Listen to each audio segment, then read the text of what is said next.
You are listening to Entry 3, Historical Fiction, The Emotional Toll of Time Travel, on GabrielleMarieKelly.com, narrated by The Gift of Gab Productions. As an African American woman, I thought it would be entertaining to write about an enslaved woman who finds an unconventional way to freedom. I believed that it would lighten the load of the story of enslavement and make it easier for the reader and the writer to digest the story. What I have found is that Sally isn't the only one traumatized by the quest of time travel.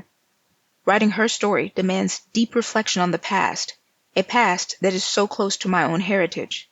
Sally the Time-Traveling Slave, my historical sci-fi series, forces me to come face to face with a history that is not only painful, but also personal.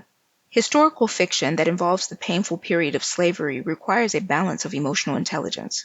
As a writer, I am not only called to dive deeper into the pain and fears of the enslaved characters, but I am also forced to recognize, express, and empathize with the hate in the enslavers. To remain true to the characters at times, I must dishonor my own natural inclinations. As I write Sally and develop her character, I realize that her enslavement is unique, but still reflects the circumstances tied to the history of my ancestors, many of whom faced similar scenarios. Toni Morrison, an author of my admiration, who has always held a mirror up to America's painful history of racism and slavery, once said, "You are your best thing." In the context of writing Sally's story, she being the main character and protagonist, Sally is my best thing, and her journey is both my responsibility and my privilege to share. As an author, it's easy to get lost in the emotions of the characters, and as a Black woman writing about slavery, I sometimes feel the weight of that history obligating me to sacrifice the plot to avoid the pain. It feels as though I am time traveling with Sally, inhabiting both her body and my own, while navigating an emotional terrain that is neither wholly in the past nor present. I can't express to you how relieved I am when I edit the last word and I can return again to the present. When I craft Sally's thoughts and reactions to the brutalities of slavery, I am not only telling her story, I am reconnecting with the pain of my ancestors, a collective pain of a system that, while no longer in overt practice, still resonates in the lived experiences of Black Americans today. In her story, I must abandon myself and write what I see, and in doing so, I risk losing pieces of myself, pieces that may never fully heal from the emotional toll of revisiting that trauma. Toni Morrison often spoke about the need for Black writers to reckon with the past, to make the world more bearable. She said in The Origin of Others, "The very serious function of racism is distraction. It keeps you from doing your work."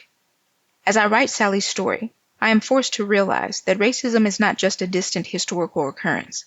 It is still a distraction in the work of telling these stories.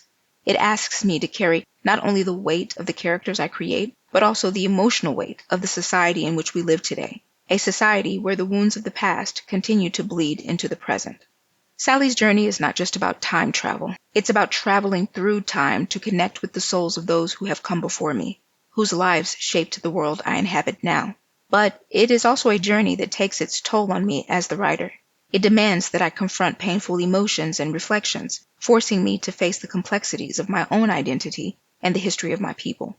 I have only released the prologue and 3 parts to Sally the Time-Traveling Slave, but even this early in the story, I see clearly that writing historical fiction about slavery is, in many ways, an act of emotional courage. It's about going to the places within myself that I would rather avoid, acknowledging the pain, but also finding the strength to bear witness to that pain. It's about crafting stories that not only bring history to life, but also allow me to make sense of my present, to understand who I am, by exploring who we were. Discussion. What do you think is the most important responsibility of a writer when telling stories of historical trauma? And how do you think readers can better understand the emotional weight behind these stories? I would love to read your thoughts in the comments.